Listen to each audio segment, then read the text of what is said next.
Boa noite. Ele é o responsável pela realização de eleições no país e, mais do que nunca, defende uma profunda reforma eleitoral no Brasil. O passo inicial poderia ser uma reforma partidária, acabando com as legendas de aluguel, punindo parlamentares que mudam de partido e buscando nova fórmula para financiar as campanhas eleitorais. O Roda Viva entrevista esta noite o ministro Carlos Veloso, presidente do TSE, o Tribunal Superior Eleitoral. É a segunda vez que Carlos Veloso preside o TSE ao longo de uma carreira jurídica de mais de 40 anos. Mineiro de Entre Rios, formado em Direito, entrou no Judiciário Estadual de Minas Gerais em 64 como promotor de justiça. Nos anos seguintes, através de concursos, foi juiz estadual e federal em várias instâncias, até chegar ao ponto alto da carreira em 1999, como presidente do Supremo Tribunal Federal, de onde saiu como ministro para um segundo mandato na presidência do Tribunal Superior Eleitoral. O primeiro ocorreu entre 94 e 96. Foi Carlos Veloso quem diplomou Fernando Henrique Cardoso na presidência da República. Naquele período, criou uma comissão de notáveis para estudar e propor uma reforma do sistema eleitoral. Agora, no segundo mandato, ele retoma o tema, que também ganha destaque e importância em função da crise política. O debate no Congresso Nacional em torno de mudanças no sistema político tem eco no TSE, onde o ministro Veloso já colocou a reforma partidária e a mudança no financiamento das campanhas eleitorais como uma das prioridades de seu curto mandato. Carlos Veloso deixa o TSE em janeiro de 2006, quando completará 70 anos e terá de se aposentar compulsoriamente. Mas até lá, um evento importante vai marcar a atuação da Justiça Eleitoral em todo o país. É o referendo sobre a proibição de venda de armas de fogo e munições no Brasil. A consulta popular está marcada para 23 de outubro, quando termina a campanha nacional do desarmamento, que pretende atingir a meta de 500 mil armas entregues voluntariamente pela população. O TSE também vai organizar a propaganda gratuita, que será feita no rádio e na televisão sobre o referendo. De 1º a 20 de outubro, grupos a favor e contra a comercialização de armas e munições vão defender suas ideias em busca do sim ou do não do eleitor. Para entrevistar o presidente do TSE, Carlos Veloso, nós convidamos Guilherme Evelyn, repórter político do jornal O Estado de São Paulo, Alberto Rolo, especialista em Direito Eleitoral e Administração Pública, Silvana de Freitas, repórter do jornal Folha de São Paulo, Denise Rotenburgo, colunista do jornal Correio Brasiliense, Márcio Chaer, diretor do site Consultor Jurídico, e Alexandre Machado, editor de política da TV Cultura. Temos também a participação do cartunista Paulo Caruso, registrando em seus desenhos os momentos e os flagrantes do programa. O Roda Viva, como você sabe, é transmitido em rede nacional de TV há mais de 18 anos para todo o Brasil. Para participar, você pode fazer as perguntas pelo telefone, o número está aí na tela, 0 operadora 11 3252 6525, 32526525, ou pelo fax 3874-3454. Nosso endereço na internet é rodaviva@tvcultura.com.br. Boa noite, ministro. Boa noite, Paulo Marcon. Queria começar pela reforma política. Todo mundo fala nessa reforma política, ela, em cada crise brasileira, ela volta à cena e ela não acontece nunca.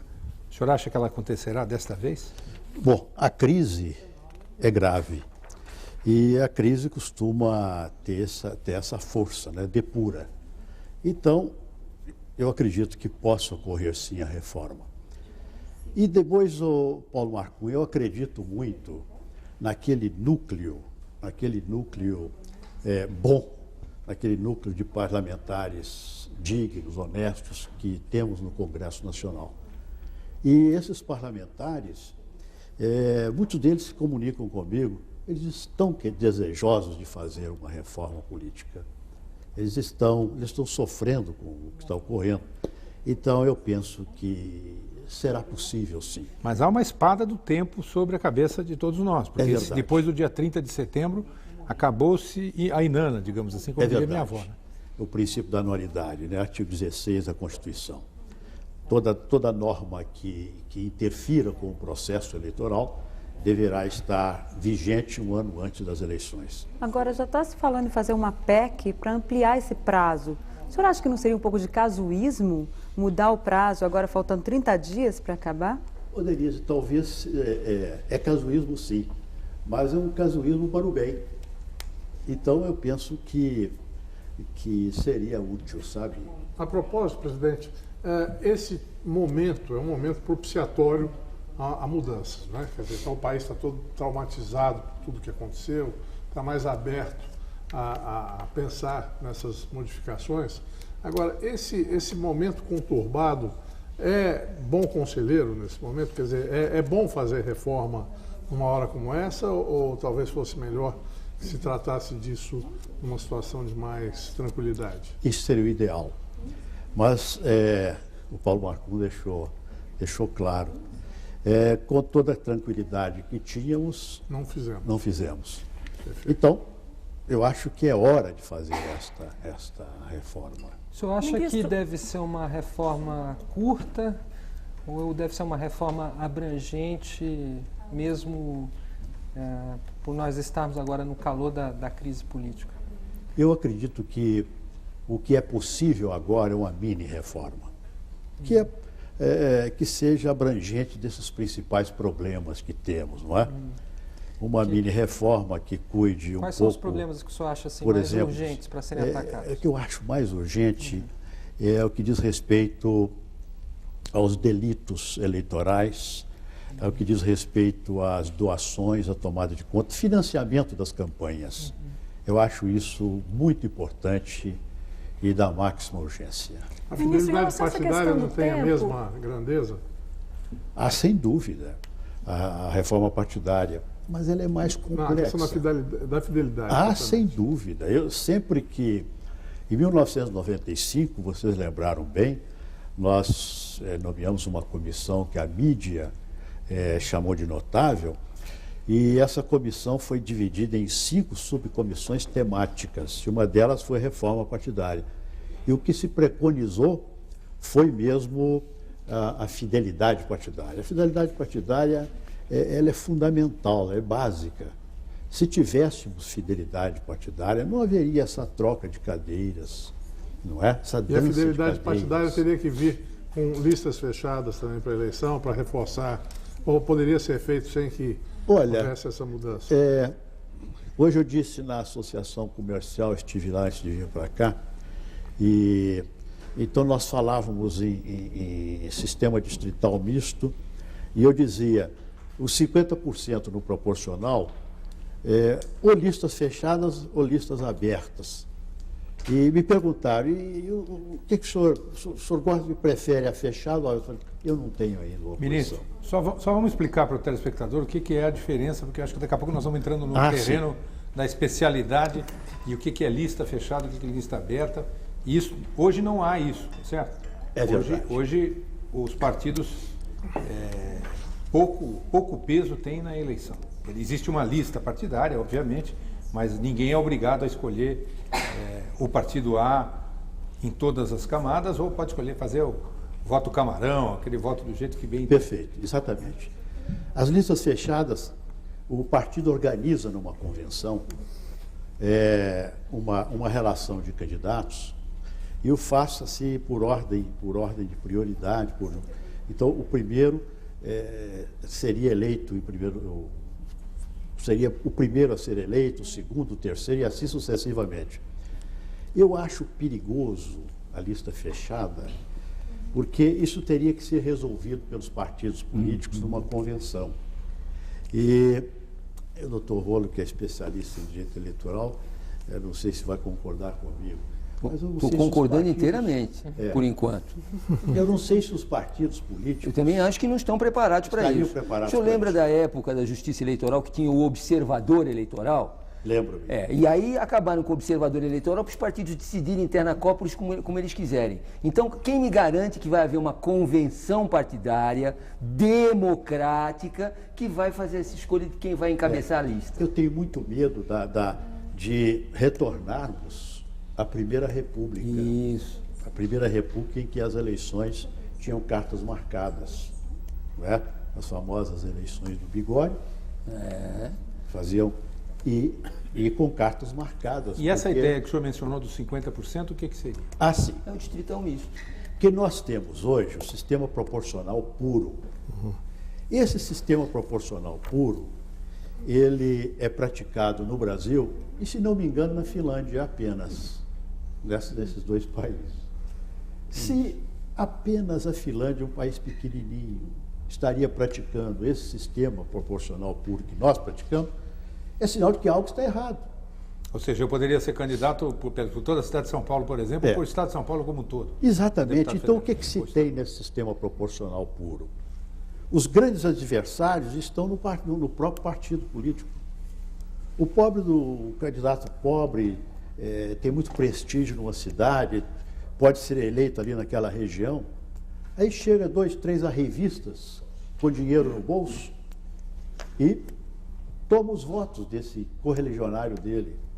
Esse é o nosso sistema proporcional puro, comprometido, infelizmente, com os abusos do poder econômico e com os abusos do poder político.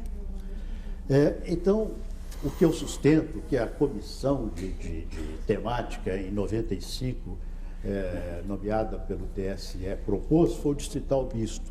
O que seria o distrital misto?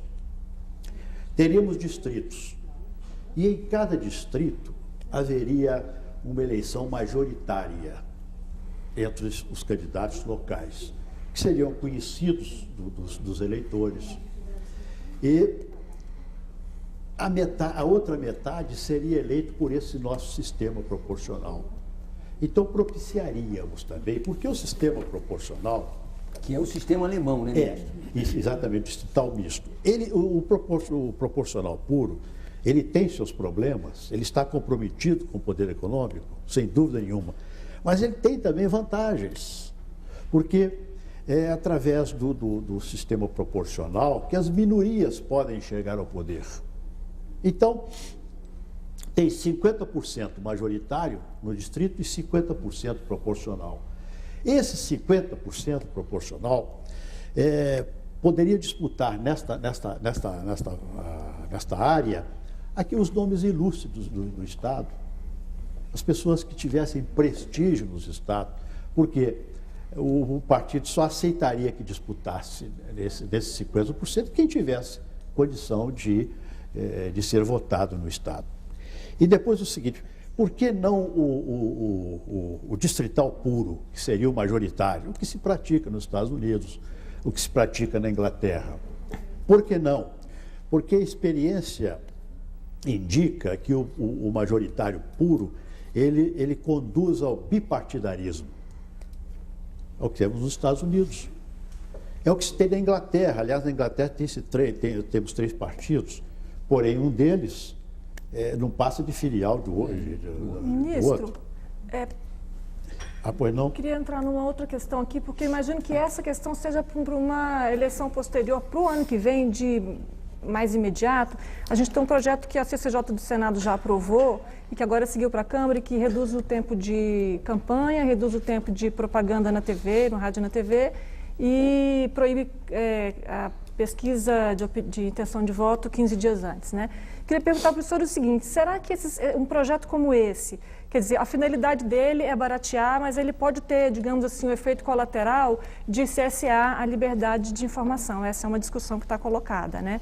Então, o senhor não acha que essa pressa em aprovar um projeto para valer para o ano que vem, com o comprometimento de uma discussão mais ampla, com a sociedade, inclusive, o senhor não acha que pode ter um efeito colateral danoso? Por exemplo, além de cercear a liberdade de informação, também pode ter um efeito de beneficiar quem já tem mandato, já está no poder, ou, de alguma maneira, tem dinheiro suficiente para fazer uma campanha arrojada.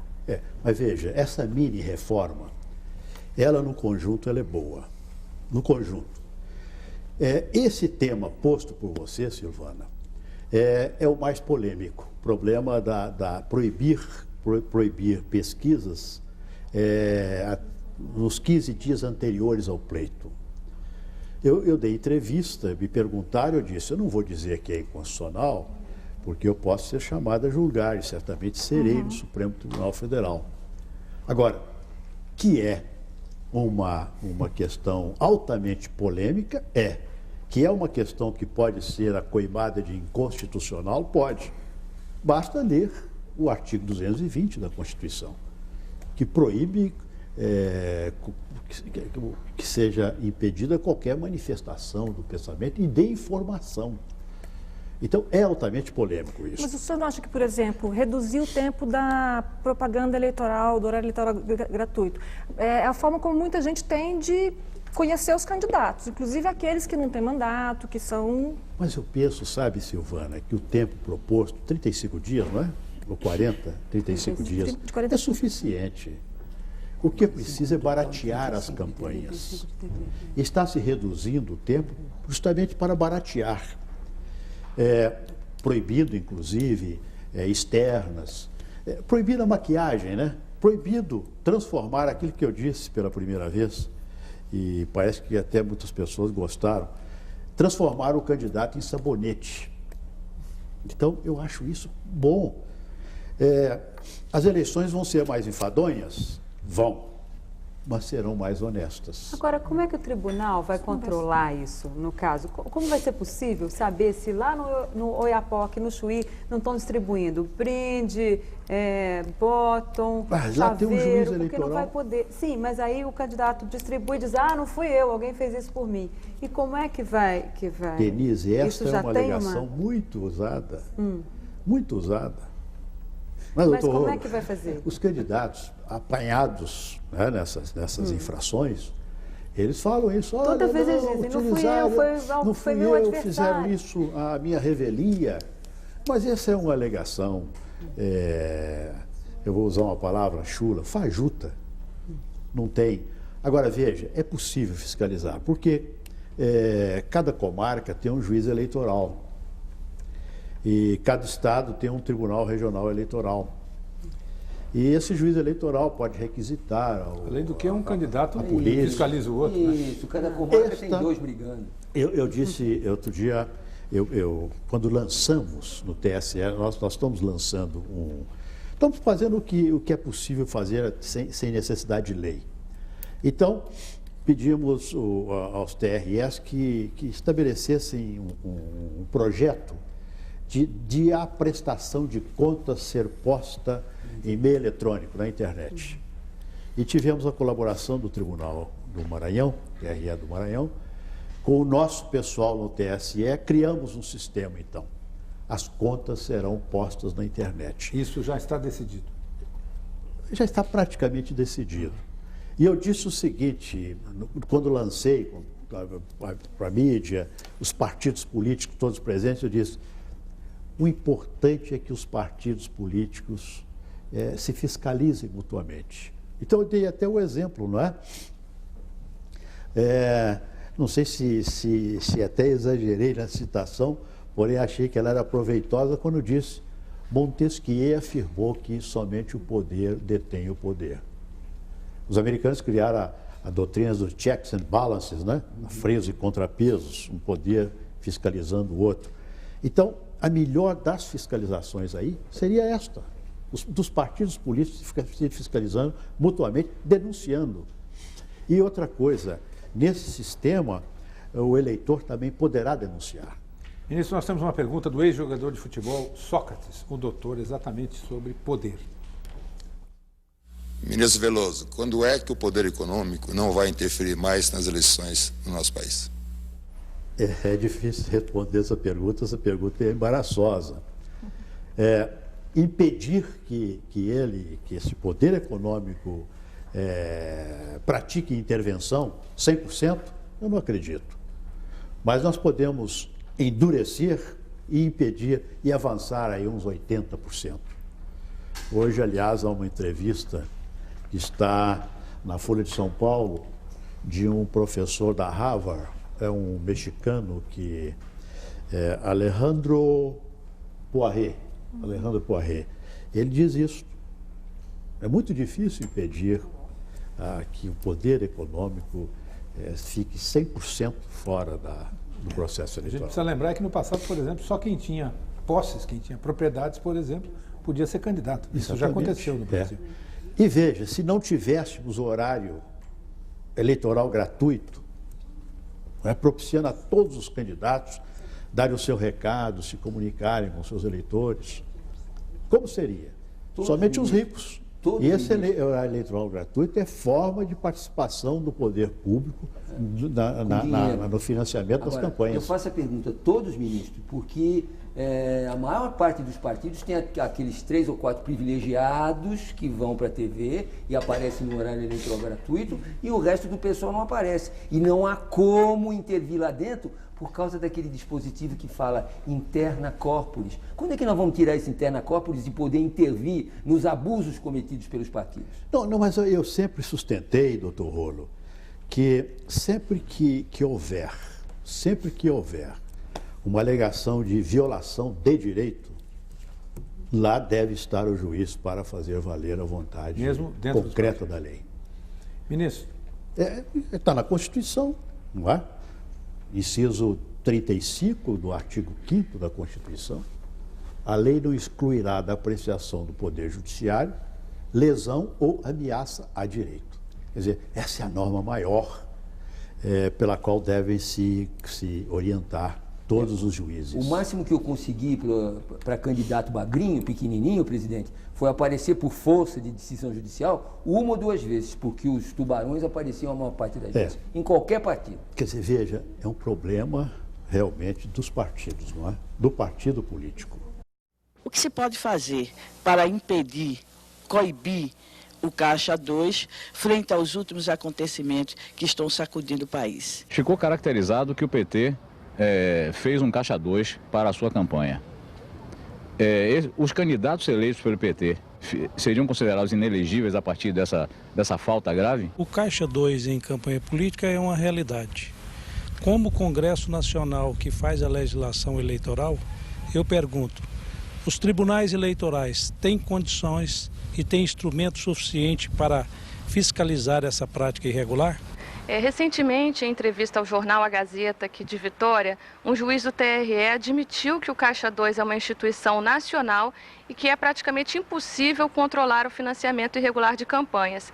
Eu gostaria de saber se o senhor concorda com essa avaliação. Os políticos foram taxados, inclusive por Vossa Excelência, de caras de pau, por prestarem contas de mentirinha. Será que o Judiciário não teve uma participação nessas prestações de contas, na medida em que as aprovou sem ter condição ou legalidade para que fossem aprovadas? Queria dizer para o senhor que eu até imaginava até então que eu era o único humorista cego do Brasil, mas a concorrência está brava, ministro, porque as coisas vão acontecendo lá em Brasília e todo mundo, não estou vendo, onde é que foi? O que é que tem que ser feito, na sua opinião, para acabar com isso que todo mundo está vendo aí, Caixa 2, que sempre existiu, Caixa 3, Caixa 4?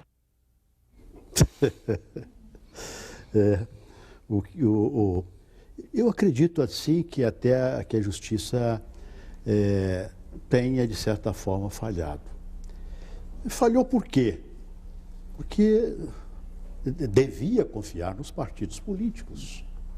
São instituições que devem ser sérias.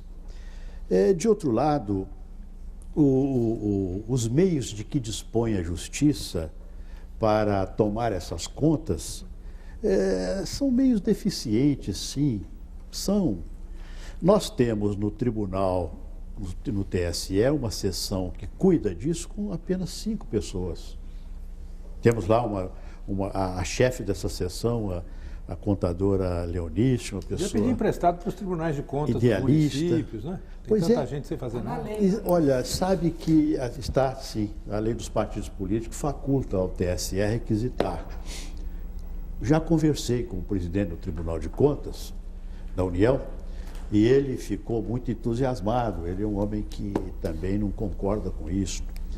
Vamos requisitar técnicos do Tribunal de Contas, vamos requisitar fiscais da Receita Federal, vamos firmar convênio com a Receita Federal, com as receitas estaduais e municipais.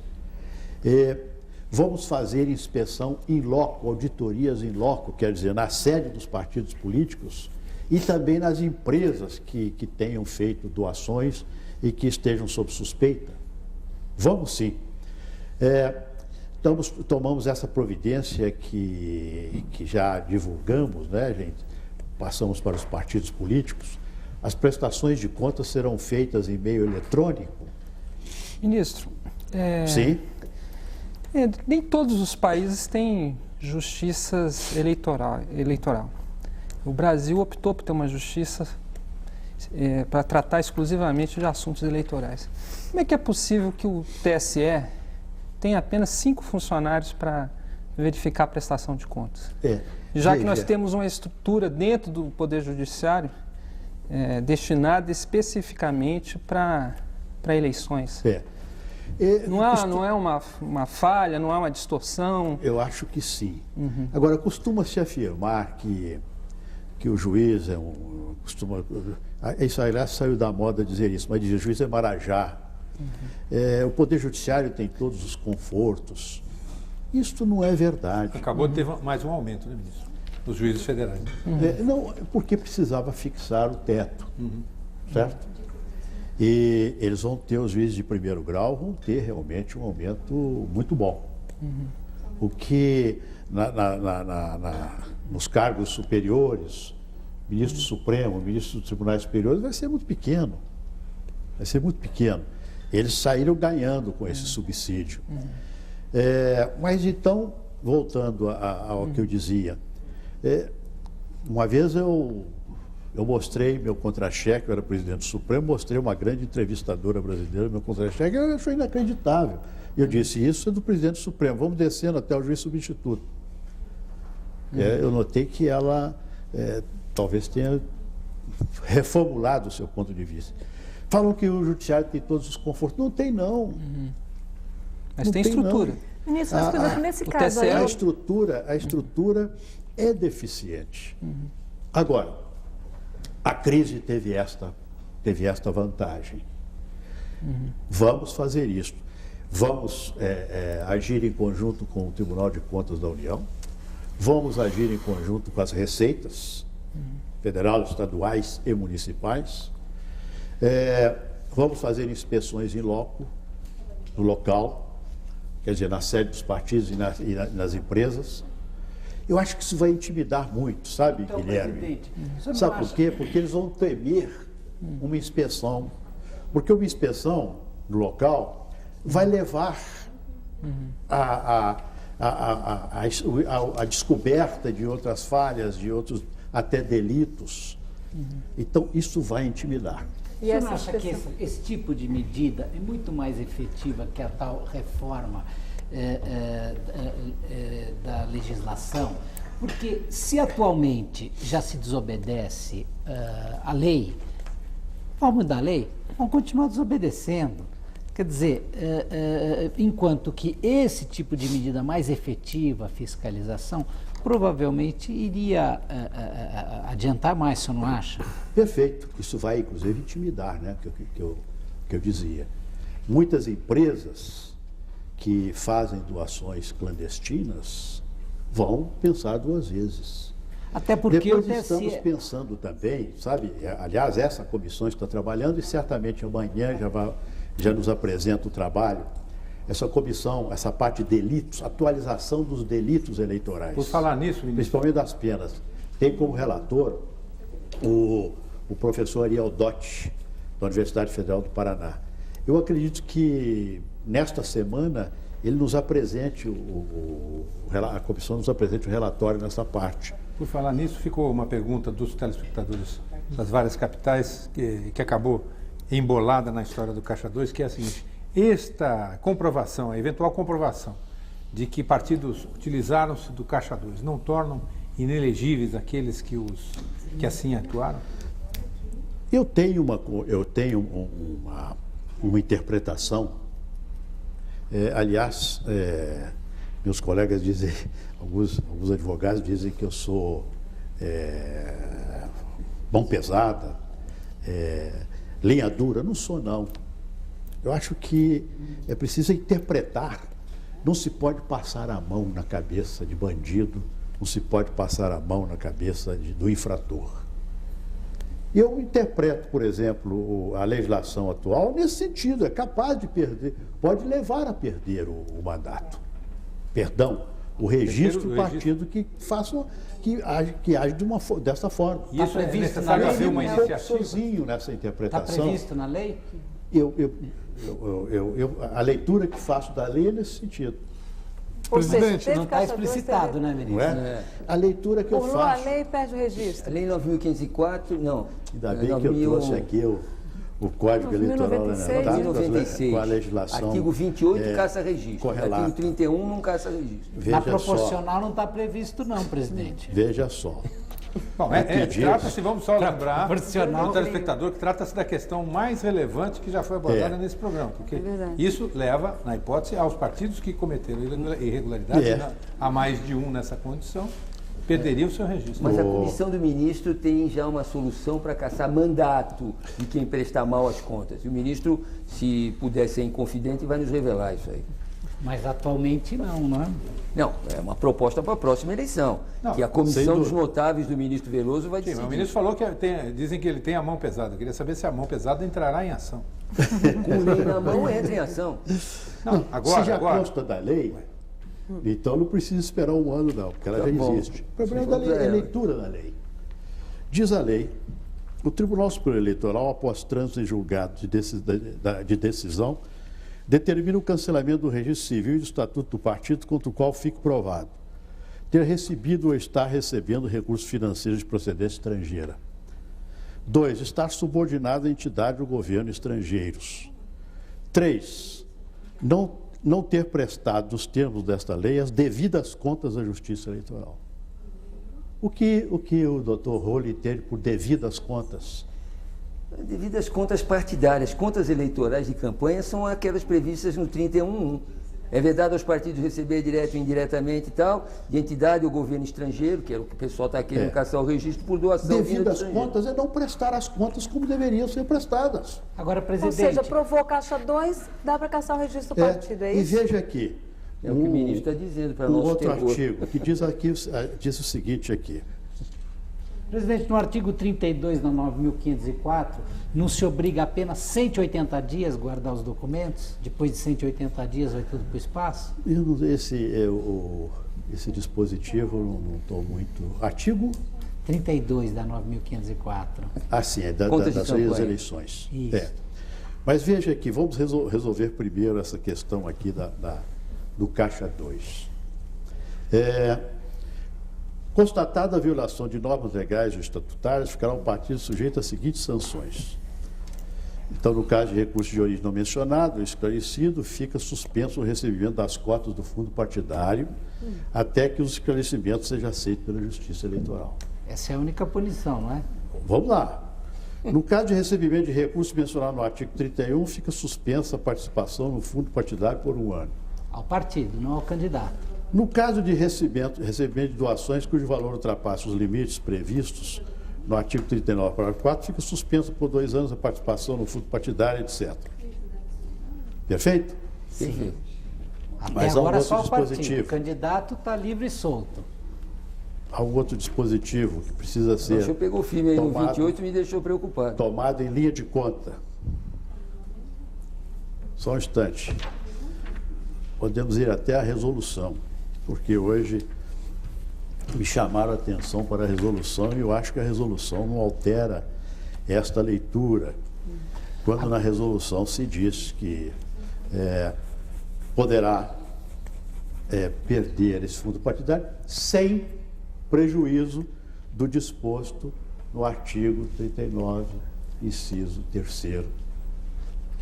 Agora, o TSE já está legislando, não está, presidente? Não, está fazendo uma leitura. O Poder Judiciário, ele faz a aplicação da lei no caso concreto. Ministro, mas para fazer a aplicação da lei no caso concreto, ele precisa efetivar uma leitura. E isso teria que ser provocado por algum tipo de iniciativa de outros partidos? A Justiça não age de ofício. Sim. A Justiça precisa ser acionada ou por partido político, ou até pelo eleitor, e principalmente pelo Ministério Público. No caso específico aí do PT já tem uma provocação, né? Do PSDB e do PFL. Já tem representação. É preciso que haja essa provocação. Mas já Ministro, tem um caso emblemático do ano passado, fundo partidário, do ex-prefeito de Curitiba, Cássio Taniguchi. Me parece que tinha fartas provas num processo contra ele por Caixa 2. e o TSE concedeu habeas corpus porque ele argumentou que não tinha assinatura dele na prestação de contas e o TSE aceitou. Eu só queria perguntar para o senhor o seguinte, será que não existe aí o excesso de formalismo que favorece a impunidade? E você sabe, essa não foi uma decisão unânime. Ah, sim. Teve foi uma decisão majoritária. Mas teve um voto contra só do ministro Madeira, não foi? Foi uma decisão majoritária. Eu não participei desse julgamento. Se estivesse lá, teria também votado com o ministro Carlos Madeira. Porque o que se sustentou ali, somente se ele tivesse assinado a prestação de contas, é que ele ficaria responsável, se ele tivesse assinado. Essa foi a leitura que se fez, uma leitura liberal, prestando assim, o Bizek, vamos dizer, até a teoria, não é, da culpa subjetiva. Agora, ministro, se a lei vier exigir assinatura, o TSE, o candidato vai poder dizer, possivelmente, mas eu assinei sem saber o que estava assinando, a responsabilidade não é minha, e mais uma vez, agora, absolvido, né? a proposta, ao que eu sei, a proposta da nossa comissão responsabiliza mesmo não tendo assinado. Presidente. Fica expresso isso. Presidente. E parece que na mini-reforma também. Pois é, mas quando isso aconteceu, o senhor não acha que ele vai mais uma vez falar, mas eu assinei sem saber o que estava assinando, não sou responsável, mais uma vez... Presidente. Aí escreveu, não leu o não é o formalismo. Presidente, deixa eu voltar um pouco a uma questão que ficou também tocada pelos telespectadores, que foram ouvidos pelo Brasil inteiro, e se fala sobre esse fato de que as pessoas, de uma certa forma, consideram uma certa desculpa o fato de determinada infração ser generalizada. Ou seja, já que todo mundo faz o Caixa 2, é como se houvesse uma redução da importância dessa infração, ou quase uma desculpa. O senhor, como um homem ligado à justiça, à lei, como é que sente essa questão como uma coisa própria de um país ainda imaturo em relação a essas questões, ou o senhor também Infelizmente, até a jornalista que faz a indagação, não é, da Gazeta de Vitória, me tocou. Porque ela disse que foi um juiz que disse. Exatamente. Quer dizer, eu acho um absurdo um juiz dizer isso. Ele qualquer autoridade, não é, presidente? Qualquer autoridade que fala que isso é uma coisa feita general. Então, porque o erro está sendo praticado, então vamos justificar? E depois o seguinte, veja, no Rio de Janeiro, os bicheiros financiavam escola de samba, participavam de time de futebol. Nós todos achávamos que a sociedade carioca convivia bem com essa gente, com os contraventores. De repente aparece uma juíza corajosa, que quis cumprir o seu dever e cumpriu, meteu na cadeia todos eles. A sociedade carioca aplaudiu, a sociedade brasileira aplaudiu. A sentença dessa juíza não foi modificada em nada. Denise Frossard, vamos dizer o nome, não é em homenagem à coragem que ela teve, a juíza Denise Frossard. Agora, então, veja, pode ser até que estejam pensando isto, mas a qualquer momento vai aparecer um juiz aí que vai desmascarar isso. Bom, o próprio presidente da República, naquela entrevista em Paris, disse isso, que a prática de Caixa 2, ele estava informando ao público, era uma prática generalizada, que todo mundo fazia aqui no Brasil. Né? Eu disse que aquela declaração me entristeceu muito. Agora, ministro, tão importante quanto as leis é a interpretação das leis. Né? É verdade que dos 7 integrantes do TSE, 4 têm uma posição fechada, flexibilizante, digamos, no sentido de não admitir que a justiça eleitoral anule aquilo que o eleitor escolheu, ou seja, um segmento que tem uma posição teleológica, né, no sentido de admitir certas coisas que estão previstas na lei, como essa que a Silvana mencionou. Faltou a assinatura do Taniguchi, ainda assim a coisa foi em frente. Não, eu acho que não, viu, Márcio? Não existe essa bipolaridade? Não existe, não. É que num colegiado você encontra alguém que faz uma leitura mais liberal, outro que faz uma leitura mais conservadora. Então, isso não existe no TSE. Não existe. Mesmo porque eu já ouvi, por exemplo, não de membros do TSE, que primeiro que tudo é preciso valer a vontade das urnas. A democracia não é isso? Mas a vontade das urnas, ela deve se realizar com legitimidade. Agora, caça-se por uma cesta básica, ministro? Se tem uma violação da lei e se alguém abusa do poder econômico, estabelece um desequilíbrio. Atenta-se contra o princípio da igualdade, que é inerente à democracia, inerente à república. Então, o Estado de Direito exige que tudo se faça de conformidade com a lei, com a Constituição. Ora, se uma candidatura não se fez de conformidade com a lei, mas esta afirmativa é uma... Mas 50 milhões? Não tem sentido. 20 milhões de votos de diferença. Mas aí é o valor que vale? Não, estou falando de uma cesta básica. Então, hoje aplica-se no TSE o princípio da proporcionalidade. Né? Está se chegando a isso aí. No artigo 41A, isso eu acredito que não é possível. Eu sei que tem votos desse sentido. No que tange ao poder econômico, ao abuso do poder econômico, sim, examina-se a potencialidade do ato. Esse ato influiu no resultado das eleições? Se não influiu, então... Não pesa. Não pesa. Agora, há um dispositivo de lei que foi proposto pelo povo brasileiro. Foi o povo brasileiro que, acionado pela Ordem dos Advogados do Brasil, pela sua ordem, pela CNBB e por outras entidades de respeito, coletaram assinaturas por esse Brasil lá fora e apresentaram ao Congresso Nacional, e o Congresso Nacional converteu em lei. Artigo 41A. Foi quase iniciativa popular. Precisou converter em projeto de lei que virou lei. Sabe por que foi preciso? É que não dava para conferir. Porque estava mal redigido, só isso. A ideia fundamental é do povo brasileiro. Sim. É da iniciativa popular. Basta que se compre um voto. Um voto. Agora não demora muito para julgar isso não, hein, ministro? Não. Às vezes o fulano é eleito pode demorar, 3 anos depois que... O processo eleitoral até que é rápido. Só que tentam processualizar civilmente o processo eleitoral. E aí é que vamos ter, que de certa forma se tem na justiça eleitoral, essa lentidão da justiça comum. Mas não é hora de acabar com essas chincanas? Claro, eu tenho falado sobre isso há mais de 10 anos. Ministro. Reforma do Poder Judiciário, primeiro, tem que se atentar para o grande problema. Qual é o grande problema? Faça uma pesquisa que a população vai dizer. Lentidão, demora na prestação judicial, devido, sobretudo, ao formalismo das nossas leis processuais, ao sistema de recursos que é irracional. Eu queria chamar uma pergunta do professor de Direito, Luiz Rolo, exatamente sobre inelegibilidade. Boa noite, ministro Veloso. A minha pergunta tem relação com as renúncias recentes que aconteceram por causa do painel do Senado, em que parlamentares fugiram da cassação e me parece que isso deu certo porque eles retornaram para o Congresso.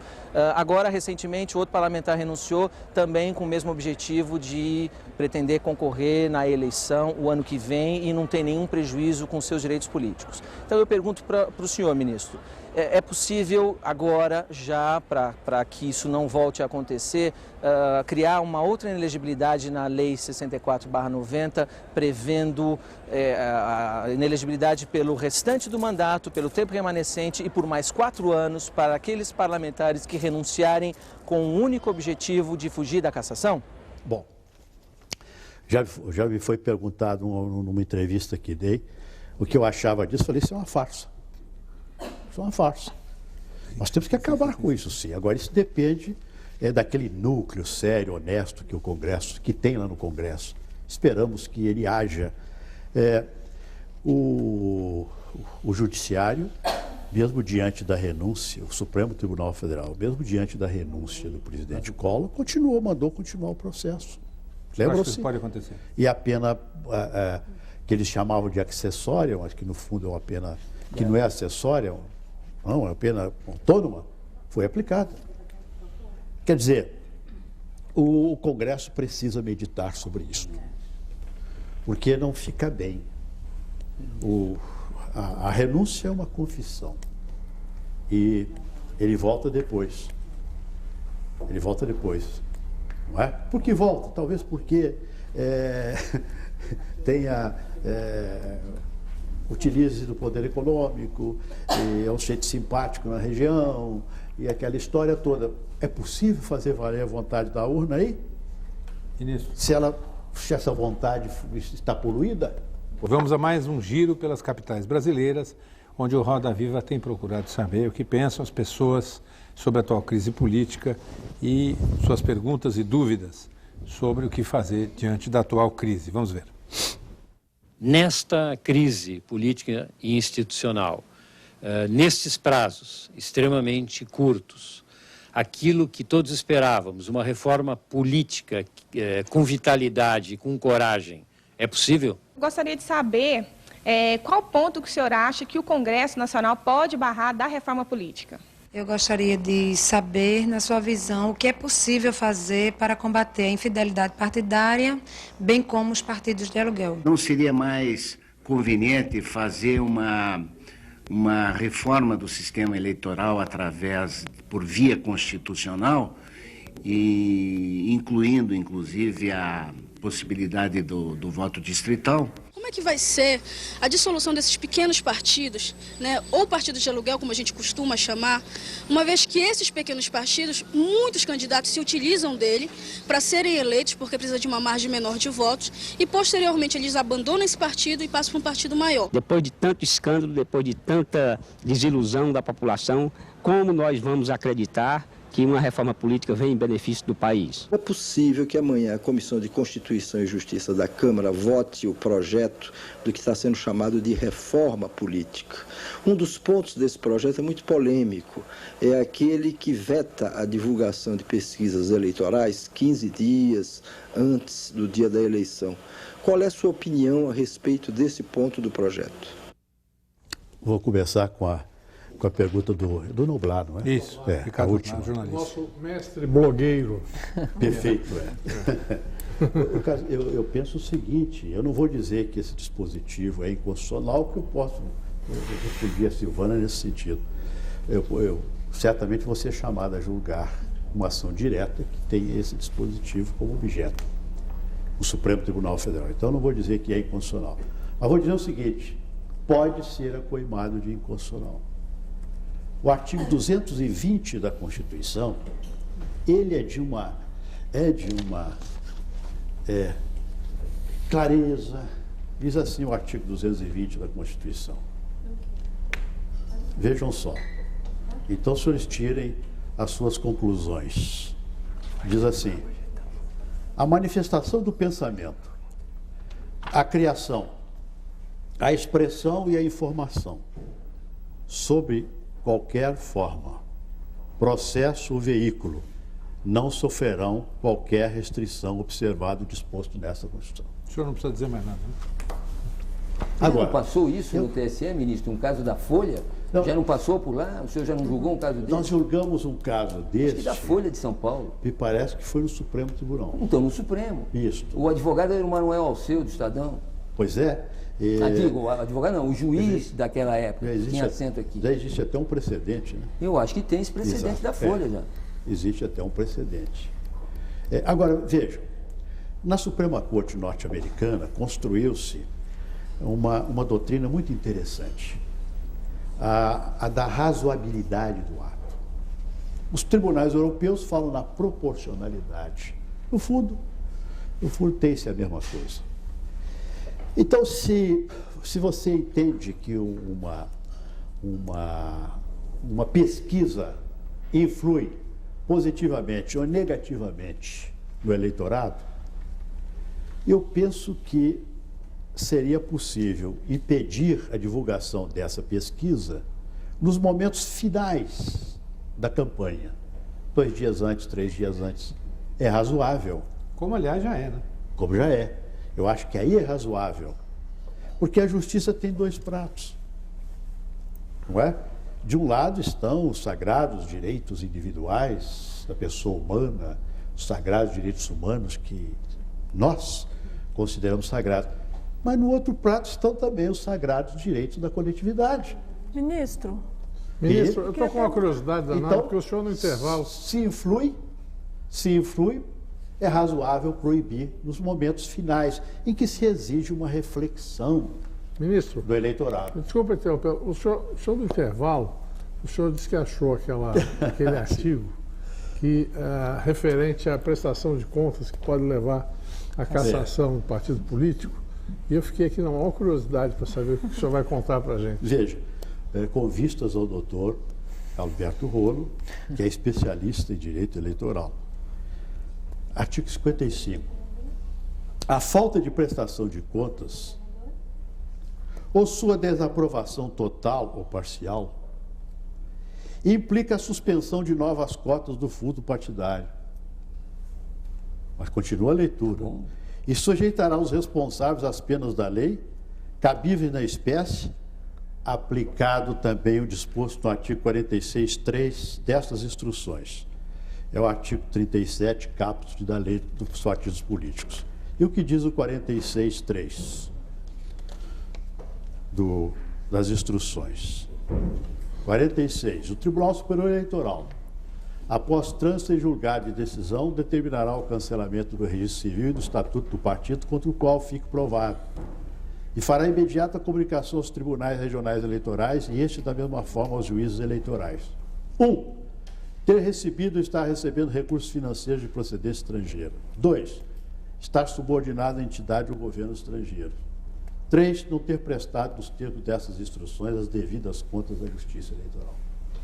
O que se pode entender por devidas contas? Falta de prestação de contas? Mas a falta de prestação de contas, a instrução no artigo 55 já diz que faz perder as cotas do fundo partidário, sem prejuízo do 46.3. E o mandato do eleito é afetado? Fica um pouco mais complicado. Aí é que complica e acaba ficando impune. Portanto, temos que cuidar do mandato. Temos que cuidar disso. Aí é importante mudar a lei. A nossa comissão está estudando isso. Agora, com esse poder normativo do TSE, que inclusive aplicou efeito vinculante na decisão dos vereadores, os ministros não podem construir uma interpretação, que é uma prática que tem sido bastante habitual no Supremo, para adequar essas situações, para cobrir esses vácuos da lei? Olha, Márcio, eu costumo dizer aos meus colegas que é preciso ousar. Aliás, o jurista precisa ousar. Eu costumo até dizer que alguém diz que eu sou conservador.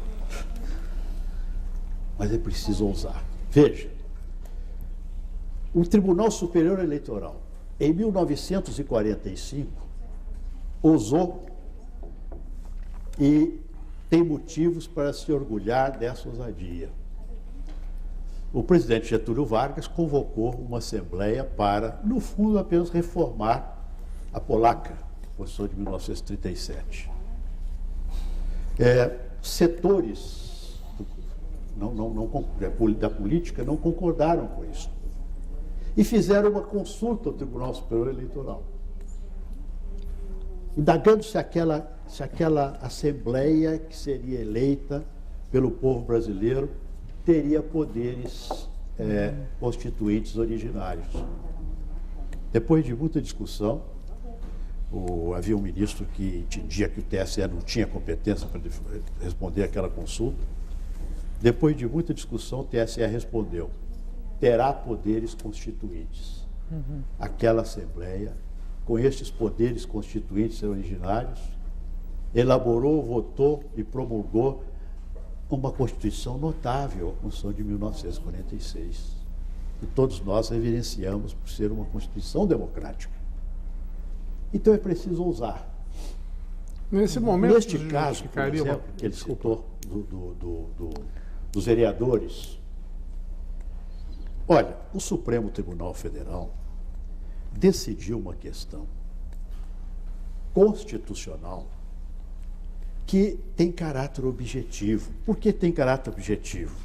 Porque ela não se refere ao fulaninho tal, nem ao beltraninho tal. Ela diz o seguinte: a Constituição, no artigo 29, estabelece o princípio da proporcionalidade nas câmaras municipais. E estamos aqui diante dessa ação proposta pelo Ministério Público. O ministro Maurício Correia, então relator, num voto magistral, ele tem também de política, não é? A composição do Supremo Tribunal é muito boa por isso, porque tem o juiz de carreira, tem o advogado, tem também aquele que veio do parlamento. Tem até candidato a presidente da República. Pois eu não sei. Mas é verdade, veja, o Leomar Balieiro, que foi um dos maiores ministros do Supremo Tribunal Federal, veio do parlamento. Ministro, a propósito de representatividade, nós temos a pergunta do compositor Arrigo Barnabé. Boa noite, pessoal. Eu gostaria de perguntar ao presidente do Supremo Tribunal Eleitoral o que é que poderia ser feito para melhorar a representatividade na Câmara dos Deputados Federais, uma vez que o eleitor de um estado menos populoso vale muito mais do que o eleitor de um estado mais populoso. Por exemplo, o eleitor do Acre vale muito mais, exageradamente mais do que um eleitor do estado de São Paulo. Eu acho que isso é uma distorção. Queria saber se ele concorda com essa opinião, que existe uma distorção nesse sentido, e o que poderia ser feito, o que as instituições deveriam fazer para resolver esse problema. Realmente há essa distorção. E essa distorção, ela foi imaginada num determinado momento justamente para... Nós sabemos que a representação de São Paulo, a representação de Minas, é uma representação menos sujeita ao cabresto, né? E a representação de certos estados costuma ser mais fácil. Os grotões, né? Menos politizados, né? Então se fez isso, é uma distorção. O eleitor do Acre, o eleitor dos estados do Norte, pesa muito mais que o eleitor do estado de São Paulo, que o eleitor de Minas Gerais. 15 vezes mais, presidente. São Paulo é 1/36 de Roraima. Então isso precisa ser revisto. E o TSE pode fazer alguma coisa, ministro? Nessa proposta do voto distrital misto, quer dizer, na composição dos distritos, isso não leva, de uma certa forma, a se rever a questão da proporcionalidade? Levar, sem dúvida, pode levar sim. Porque a Constituição diz que deve ser proporcional. Difícil consertar isso, viu? O senhor tem alguma proposta? Porque ninguém corta da pele. Isso. Sim, mas o senhor tem alguma proposta que o senhor acharia? Temos a proposta do distrital misto. Aliás, eu sou... Então é por aí que conserta. Eu sou favorável, eu acredito no distrital misto. Mas o distrital misto não ficaria melhor ainda se fosse dentro de um regime parlamentarista? Não vejo. Ou num parlamentarismo com essa... Olha, não, viu, Alexandre? Há quem afirme isto. Os parlamentaristas dizem isso. E interessante que os parlamentaristas brasileiros adotam o distrital misto. E essa história do presidente, essa proposta do presidente Sarney? É possível o presidencialismo, porque ele atinge o quê? As câmaras, a Câmara Federal, as Assembleias Legislativas e as câmaras municipais. Ministro... O difícil é estabelecer os distritos, né? Isso. Agora, hoje na nossa associação comercial, o presidente, que foi político, foi deputado e é político, né? Então ele sugere que a justiça eleitoral estabeleça esses distritos. Eu disse, pode estabelecer sim. E terminando a resposta dos vereadores, né? O TSE usou e estendeu para evitar milhares de recursos que viriam, não é? E o Supremo acaba de decidir que o TSE decidiu bem. Só tivemos Ministro, um voto vencido. Mudando de assunto um pouco. Pela experiência do senhor acha que a introdução da reeleição, ela favoreceu o abuso do poder econômico? Acho sim.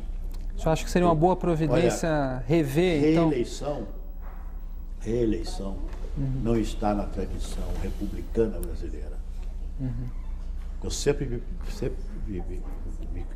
fiquei contra a reeleição. Eu acho que poderíamos estender um pouco o mandato. 4 anos é pouco. Eu falei 6 anos, recebi vários telefonemas de juristas, um deles do do ministro Oscar Dias Correia, falou, já pensei também em 6, mas eu acho que 5 anos é suficiente. Então, Oscar Correia é o ícone, né, da política brasileira. Eu fiquei assim, abalado, entre 5 ou 6 anos. Mas desde que não seja como um casuísmo. Né? Ah, sem dúvida. Não para a atual mandato. Claro, sem dúvida. Ministro, não pode ser casuísmo, não pode ocorrer casuísmo. Agora, que a reeleição, complementando a resposta, possibilita os abusos do poder econômico e do poder político, sem dúvida nenhuma. Até o presidente Lula é contra. Pelo menos era.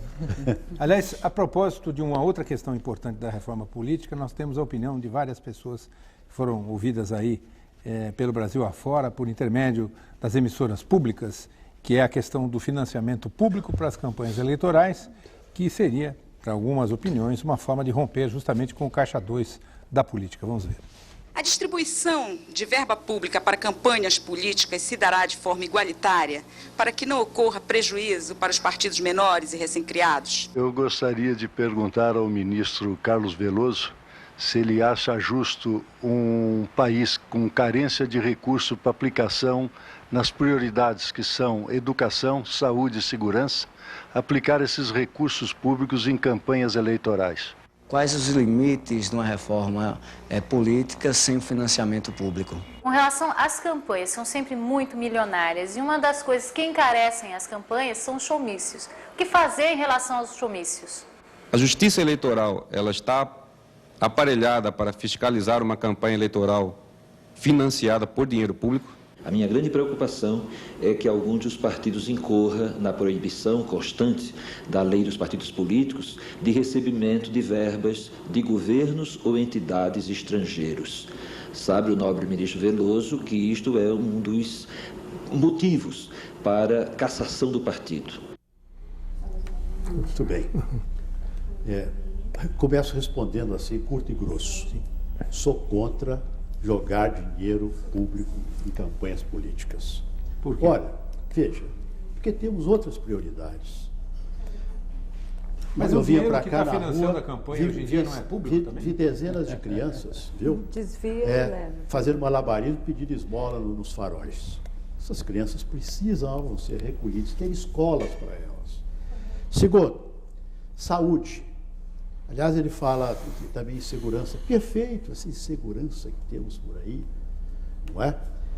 Se nós retirarmos essas crianças das ruas, elas se tornarão, um grande número delas, bandidos, porque isso é a escola do bandidismo. Então, nós temos prioridades. Já se fez um cálculo, são R$7 por eleitor. Por eleitor. 800 milhões. Agora, multiplica por 122 milhões de eleitores. 122 milhões e tanto. Vamos arredondar, falar em 122 milhões de eleitores. O Torrolo fala em cerca de 800 pouco mais de milhões. 800 milhões. Quantas casas populares poderíamos fazer? Quantos hospitais? Quantas escolas poderíamos fazer? Fora o fato que não há quem garanta que não se vai ter o caixa 2 também, né? Perfeito, isso de 2 em 2 anos. E financiamento público não acaba com... Aliás, este professor da Harvard, que dá essa declaração, essa entrevista hoje à Folha de São Paulo, eu fiquei muito contente porque nós estamos de acordo. Exatamente. Ele diz o seguinte: no meio da campanha, o candidato pensa, $1 a mais vai me arranjar votos. E aí ele vai procurar fazer um caixa 2. Agora, se é assim, se eu tenho esse ponto de vista que eu venho sustentando há mais de 10 anos, desde quando eu ocupei pela primeira vez a presidente do TSE, eu penso que o poder público deve participar desse financiamento. Como? Da mesma forma que já participa do horário eleitoral gratuito. Porque o horário eleitoral gratuito é gratuito para o partido político e é gratuito para o candidato, mas não é gratuito para a União, que compensa, mediante incentivos fiscais, as emissoras de rádio e televisão. Por que não conceder esses incentivos fiscais? O incentivo fiscal é gênero, né? Há várias espécies de incentivos. Isenções é uma delas. Abater na base de cálculo do imposto de renda é outro incentivo. Então, por que não oferecer aos doadores um incentivo fiscal proporcional ao quanto doado. Quanto mais doasse, menos incentivava. Porque veja, Paulo Marco, o órgão mais sensível do homem é o bolso. Com isso, nós incentivaríamos os doadores a declarar aquilo que doaram, porque ele vai ter uma compensação. Então, nós estaríamos combatendo com isto o Caixa 2. Agora, houve uma leitora, uma telespectadora, houve uma pergunta a respeito de showmícios. Eu ouvi semana passada na Câmara dos Deputados, um grupo de deputados conversava e dizia assim, não pode mais ter showmício. Mas eu vou lá para a igreja, o pastor pede voto para mim, o outro falou assim, o padre chega lá, me apresenta para a comunidade, eu falo dentro da igreja. Quer dizer, não é também uma forma... É só mexer no bolso desse pastor, sabe como? Os templos têm imunidade. Aquele templo que não se portar como templo, perderia a imunidade tributária. É por isso que porque vem aí um crescimento inusitado de templos, não é? Eu vinha para cá, vi várias igrejas em casas. Teve um grupo ligado agora ao bispo Edir Macedo, conseguiu um canal de um partido político, aliás, eles tiveram um registro. Não paga imposto, tudo aquilo que arrecada é líquido, né? De sorte que é só estabelecer isso. Participou ilegalmente. Fez campanha? Fez campanha política para um candidato ou outro, perde a imunidade. Ministro. E quem vai fiscalizar isso? A Receita Federal. Isso tem que ser lei ou o senhor pode fazer uma instrução lá no TSE? Seja padre, seja pastor, seja o que for, vai se comportar como deve se comportar. Agora, pode ser uma instrução do TSE ou tem que ser feito no Congresso? Precisa de lei, não é? E, ministro, aliás, então não sai até de nada reforma lá, constitucional. E veja, Denise, tá assim de pastor na Câmara. Eu sei, essa bancada é grande. Mas eu volto a reafirmar que eu confio naquele núcleo. Há um núcleo. O duro é saber quantos são, né? Não é? Até entre eles tem gente boa. Ministro. Viu? Mas eu queria apenas complementar. Bom, mas fala, Marco, pode falar. Bem, estamos de volta com o Roda Viva, esta noite entrevistando o ministro Carlos Veloso, presidente do Tribunal Superior Eleitoral, que comandará agora, no dia 23 de outubro, o referendo sobre a questão do desarmamento. Eu tenho aqui perguntas de telespectador, ministro, sobre essa questão.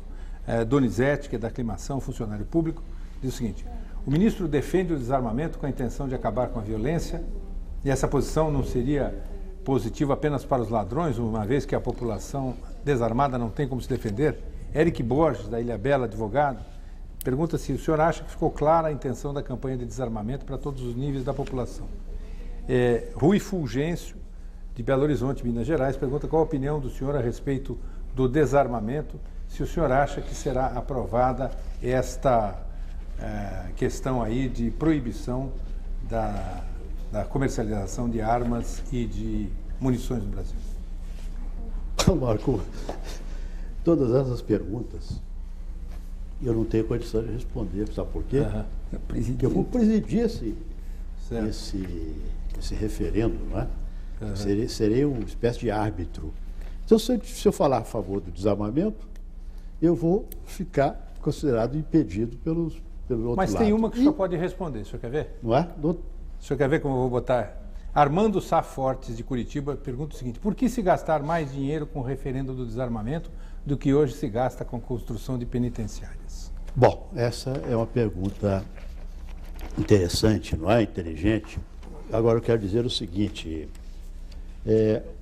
o referendo, ele é muito importante numa democracia. O referendo é uma medida, é um instrumento de democracia direta, aplicada na democracia indireta ou representativa. Eu costumava dizer aos meus alunos, invocando a dialética hegeliana, que uma ideia é a tese, a ideia contrária, a antítese, e do debate surge a síntese. Pois bem, a democracia direta é a tese. a democracia indireta, a antítese. Nós conseguiremos a síntese no momento em que, na democracia indireta, que é a democracia possível, introduzirmos instrumentos de democracia direta. O professor Fábio Contra Comparato sustenta a tese que deveríamos ter muito mais referendos e plebiscitos. Eu estou até de acordo com ele. Divirjo um pouco porque nós temos, o eleitorado brasileiro, nós temos 8 milhões de analfabetos. Temos 22 milhões de semi-alfabetizados. 30 milhões. Chegamos a 30. E temos 40 milhões que não terminaram o curso primário. Então, 70 milhões podem ser conduzidos a votar de um modo ou de outro. Depende dos meios de comunicação de massa. Por falar em meios de comunicação de massa, ministro, além das regras estabelecidas, o TSE adotou uma decisão que vem causando polêmica, que é o seguinte: emissoras de rádio e televisão ou qualquer empresa concessionária de serviço público foram proibidas de emitir opinião sobre o desabramento. Sobre isso nós vamos ver um VT antes do senhor explicar por quê. A Varig foi a primeira companhia atingida pela determinação do Tribunal Superior Eleitoral. Empresas que têm concessão de serviço público não podem apoiar nenhuma posição no referendo. A linha aérea iria distribuir a seus passageiros material pró-desarmamento. A Varig também é permissionária ou concessionária de serviço público. E nesta medida não pode haver um favorecimento. Empresas de rádio e televisão são concessionárias públicas de comunicação. Por isso, a discussão na telinha ou no rádio só se for numa reportagem ou num debate. Emitir opinião da emissora ou veicular entrevistas sobre o assunto está proibido. Para este advogado, o TSE está contrariando a Constituição. Absolutamente inconstitucional.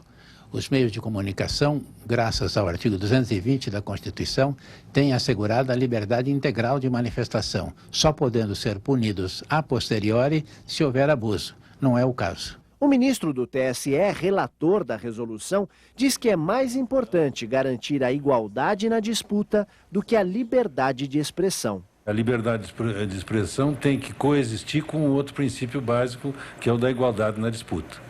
A liberdade de expressão não é absoluta. Agora, o direito à igualdade na disputa deve prevalecer. Quem lida com a notícia todo dia vê perigo na decisão do TSE. É um absurdo, acima de tudo, é uma coisa meio cretina, estúpida, porque não faz sentido você proibir meios de comunicação de terem opinião sobre o que quer que seja. Amanhã depois você pode proibir os meios de comunicação de ter opinião sobre o aumento ou diminuição dos juros. Sabe, é uma coisa tão boba que parece coisa bem brasileira, né? Só jabuticaba, só tem no Brasil. O mesmo artigo, então, é que nos colocou em saia justa, ministro? 220? Eu sou leitor do Clóvis Rossi e sou um grande admirador do advogado que opinou pela inconstitucionalidade, que é o Walter Seneviva, é o cronista da Folha, o cronista jurídico da Folha. Agora, o Péricles, quando saudou os heróis da Guerra do Peloponeso, se referiu extensamente ao princípio da igualdade. Eu temo, eu temo que em nome dessa liberdade que se tem que dar, eu já mencionei o artigo 220 aqui, na verdade, com relação a pesquisas, eu temo que alguém seja beneficiado numa eleição. Eu estava falando a respeito do referendo e dizia, basta que meios de comunicação de massa assumam uma posição para que o referendo seja fraudado. Com 70 milhões de eleitores praticamente semi-alfabetizados, que não leem editoriais de jornal, que estão 40 milhões aí, certamente vai se ler a parte esportiva é muito. Então nós temos o homem, Ortega y Gasset, ele tem uma sentença, eu não digo que é uma frase, eu digo que é uma sentença, que precisa ser meditada pelas pessoas. Ele diz assim, eu sou eu e as minhas circunstâncias. O não observar as circunstâncias implica em desprezar a realidade. Quando se quer muita jurisdição, nem sempre se tem jurisdição. Temos que estabelecer um equilíbrio. Ministro, quer dizer que então, quando a Câmara de Santos faz um projeto de lei para o prefeito apoiar o grupo do desarmamento, essa lei ele teria que obedecer, em princípio? Ele está querendo saber e pergunta para mim o que eu faço. Que resposta o senhor sugere que eu dê para ele? Esse é um caso concreto, né, doutor? Mas, evidentemente... Eu vou deixar o senhor receber esses honorários sozinho. Não posso participar deles. Para o grande público, ministro, o que é que esse referendo efetivamente vai resultar? Se houver o voto não, quer dizer, não se aprovará a proibição de armas de fogo e de comercialização? De certa forma, a proibição já existirá sem o referendo. Sim. Aí é que eu acho que... Então, mas para que serve o referendo? O Congresso, a lei misturou coisas. Neste referendo, indagar-se-á ao povo brasileiro apenas isso, ao eleitorado apenas isso. É permitido o comércio de armas e de munição no Brasil? Hoje é permitido. Hoje é permitido. Sim, se disseram não é permitido. Então, você vai ter um desarmamento total, sabe por quê? Porque só vai poder comprar munição. Quem é policial, quem é soldado, tem alguma razão específica para isso. Ou então no contrabando, né? No contrabando. Então, eu acho que o referendo não vai ter, assim, esta significação, porque o Estatuto está de pé na proibição, no dificultar os portes, não é verdade? Mas volto a reafirmar que tenho pelos referendos grande admiração.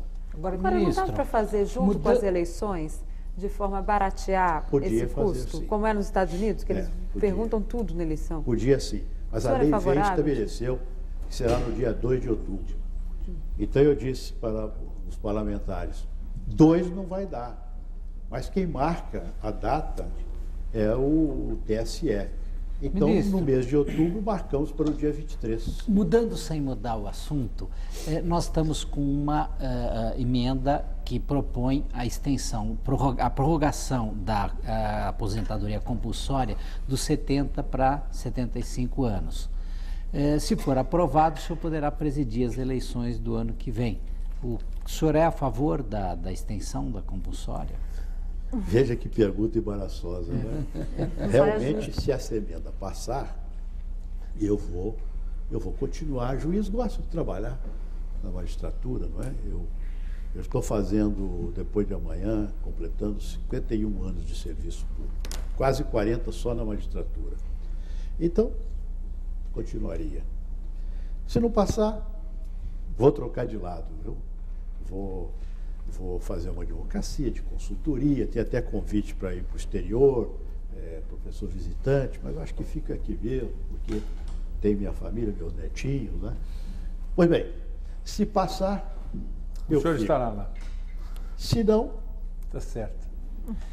Vou fazer outras coisas. Tá bom. Se o senhor está lá, se tudo deixarem, nós estaremos aqui com o Roda Viva, que já tem 18 anos. Eu queria agradecer muito a sua participação, ministro, desejar boa sorte nessa empreitada do referendo e principalmente na tentativa de modificar alguma coisa para as eleições. Agradecer muito a sua presença aqui no Roda Viva e aos nossos entrevistadores. E nós estaremos na próxima segunda, aqui às 10h30 da noite, com mais um Roda Viva. Uma ótima semana e até segunda-feira.